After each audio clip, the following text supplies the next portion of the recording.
Ever since I started my channel 4.5 months ago, Redstone has been an important part of my content.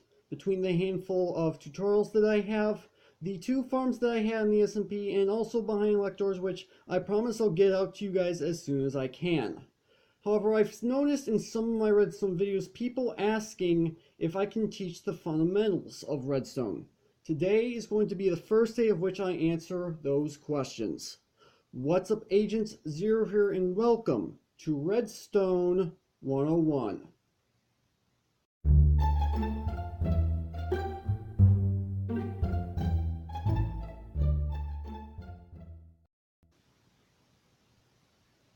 So this is going to be my brand new series where I'm going to teach you guys more about Redstone so that you can build better contraptions. And today we're going to be focusing on something rather simple. We're going to be focusing on redstone clocks. Now, these come in all different shapes and sizes, and they all do different things. So the first one we're going to be looking at is one of the most obvious, the repeater clock. Now, these are built so that you can have a cycle of redstone going very quickly in order to power something.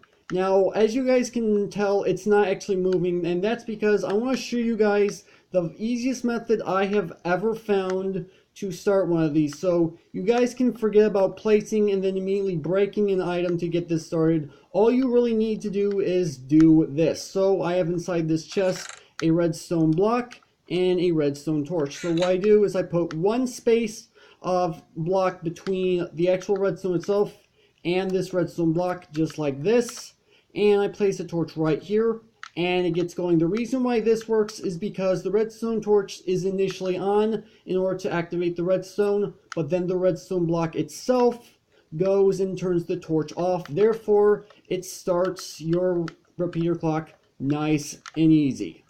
So that's that. So the next we have on our list is the comparator clock, or as it's more commonly referred to as the pulse extender. Now if I go ahead and press this button, as you can tell that this lamp actually stays on for as long as the button is on. However, because of the way comparators work, we can press this button and this lamp is going to start, it's going to stay on a bit longer. The reason why this works is because of the way comparators work. Instead of repeaters restarting the power, these actually only give the amount of power of which they're given. So they're given a power of 15, 14, this grabs the power, 14, 13, this grabs the power, 13, 12, so on and so forth, until the power eventually runs out. And that's exactly how it works. Now there are actually 2 different ways you can actually extend the length of one of these. And the first is by placing a block in a spot where one of the pieces of redstone dust is going to work. So what happens is that this comparator is going to give power to this block, which is then going to power this redstone, which is then going to power the comparator, which gives out the exact same output, goes down by 1, goes in the comparator, the block stays the same, and so on and so forth. So if I go ahead and press this button, it's going to stay on for a lot longer. And the other method of which you can use in order to extend the length of your extender is by just simply adding more comparators. So if I go ahead and press this button, as you guys are going to notice, it's actually going to stay on quite a bit longer. Now, what we're going to be looking at next are 2 clocks of which I have designed. Now, these are both 1 block wide. You have yourself your repeater clock and you have yourself your comparator clock. As you guys can see, these are only 1 block wide, which means it makes it a lot easier to build certain contraptions and allows them to be much more compact.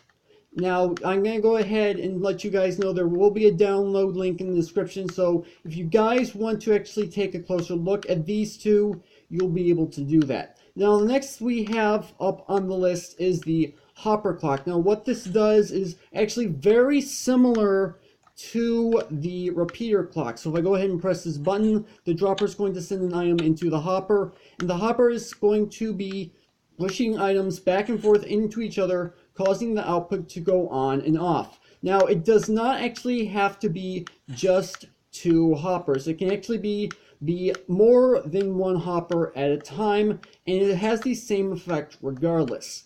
Now, the next thing we have on our list is known as the hopper timer, and it's been debatable whether or not this is actually considered a clock. So the way this works is that whenever the redstone block is above a hopper, that hopper will stop pushing items, and the hopper of which is pushing items will eventually empty out, and once it empties out, the piston behind it will retract. So if I go ahead and go into here, we have ourselves items that are going to be flowing into this hopper, and as soon as it reaches 16, it's actually going to start going down.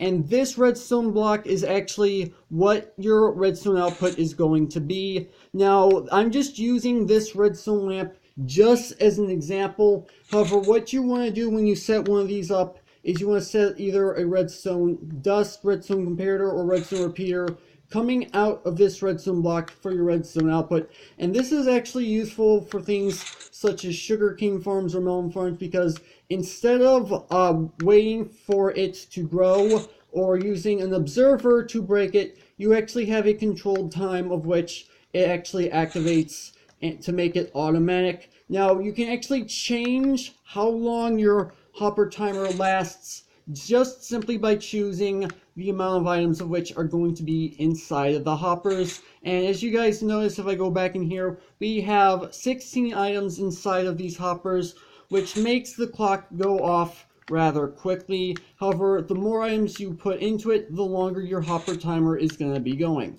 Next up on our list is probably one of the most well-known of all clocks, and this is the rapid comparator clock. So basically what happens is you have to first turn your comparator onto subtract mode, which you guys can tell because this redstone torch in the front is on. Loop it around itself so it goes from the front and goes back into the side. If I go ahead and give it redstone power, the redstone is going to flash on and off very fast. And this is probably one of the most well-used clocks of all of them, because you can actually set this up to work in like item elevators or stuff, so that as soon as it detects items, is going to start pushing items in.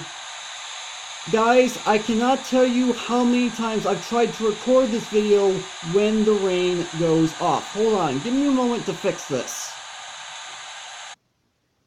Okay, sorry about that, guys. Rain is so annoying. I wish I had a way to turn it off, but regardless, we're going to continue on with the showcase. So the next of which, that we're going to be looking at is called the 5 o'clock. And the way this works is that you have a redstone torch that is powered, which then deactivates another redstone torch, which then activates the next redstone torch, and so on and so forth in an endless loop. Now, this is technically called the 5 o'clock. However, it can actually be used with pretty much any odd number of redstone torches. And so now we have the last on our list, which is known as the burnout clock. So the way this works is that this torch is going to be turned on, which then powers this piece of redstone dust. This redstone dust inverts the torch, which then turns the redstone dust back off, and so on and so forth until it eventually completely goes off.